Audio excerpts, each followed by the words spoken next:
Hey, this is Annie, and today we're going to be talking about my favorite topic, which is the topic of rejection.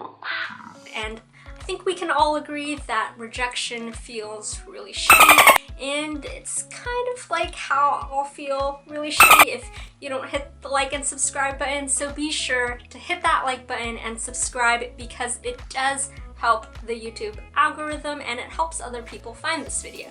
So with that said, let's navigate rejection together and let's get lucid. So first things first, this is actually going to be based off of an article I wrote and illustrated for We Are Next. So if you want to check that out, that's in the link in the description below, and this will be the video version of that. So let's start off by just acknowledging that rejection does hurt. But as much as it does hurt, rejection or perceived loss can be instrumental in shaping who you become. So why does rejection hurt so much if it can be such a beneficial tool? Well, that goes back into our inherent need to feel like we belong. You see, in the prehistoric days, if we didn't belong, that meant we were rejected, and to be rejected meant we were cast out, and to be cast out meant literally death. Right? And so our brain will do whatever it takes to keep our body alive, and that's when we register rejection as physical pain. So yeah, rejection is going to hurt. And that brings me to point number one, which is what I'd like to call the cycle of shit. So the cycle of shit essentially is you feel shitty, you act shitty, you be shitty, more shitty, and then you feel shitty, and it just keeps going and going and going, right? And this cycle is primarily a reaction. But what you need, though, is a response. And while it's okay to be in the cycle, just remember, don't be in it longer than you need to be, because you have to ask yourself the question too of, are these feelings serving me? And then we'll move on to the second point, which is break the cycle. So breaking your cycle is, once you begin to notice the cycle, that's when you can respond. And sometimes it takes an event to kind of shake you out of that rhythm. For example, this is a bit of a story time, but this was the time that I was kind of in this cycle of shit, and what had happened was I had missed my BuzzFeed interview, and this happened because I was just in this low period where after I got laid off and after I moved back home to LA, what had happened was I just wasn't on top of my game, to be quite honest. I was still grieving and I was still in the process of healing, so naturally I just wasn't really focused or present, to be quite honest. And when I had missed my interview, what I remembered was I remember driving to run an errand to kind of distract my mind off of the fact that I missed my interview. But it's super funny because during that exact time that I was kind of driving it was CVS, but I was driving to CVS and I had parked in the parking lot, and I kind of just sat there, to be honest, because I was like, what did I just do?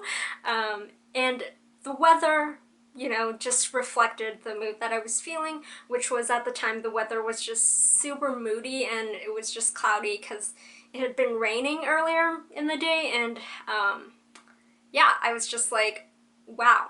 This is kind of funny because here I was feeling sad, and here the sky was, that was like, super moody and super dramatic, kind of like how I was feeling in my internal state. And the funny thing was too that even within that feeling of darkness, there was a bit of hope, because I don't know, when I just looked out into, the scenery, I was just like, wow, this is really beautiful, right?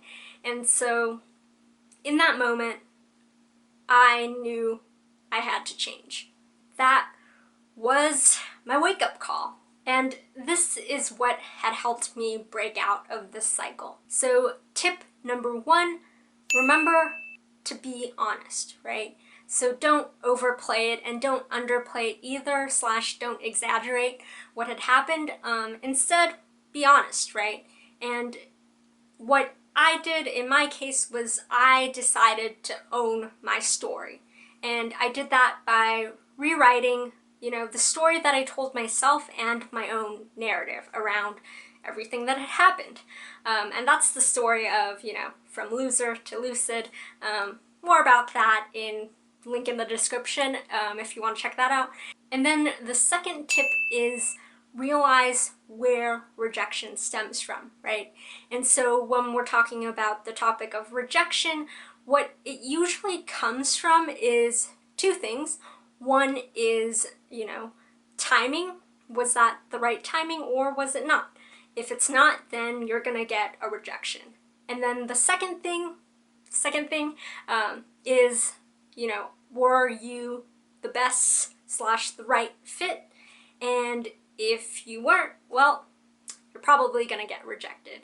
And maybe there's also a third thing, which is, if both of them aren't it, / if you didn't get the timing right and you didn't get, being the best / right fit, then you're probably gonna get rejected, right? And so that's the truth of where rejection comes from. And so the third tip is knowing what you can and can't control. And that one is kind of tricky sometimes because sometimes you think you can control something, but you actually can't. So this is when you can make a list, right? This is when you can make a list of what you can and can't control, and then you focus on the things that you can control. And you can take this further by, asking yourself the question of, okay, I wasn't the best / right fit in this situation, but how can I be a better fit for the situation? Or you can even flip it a little bit and you can ask yourself the question of, all right, so I wasn't the best / right fit in this situation, but is there a situation in which I can be the right / best fit? And so those are some starting points you can, navigate into when you're thinking about what can I control.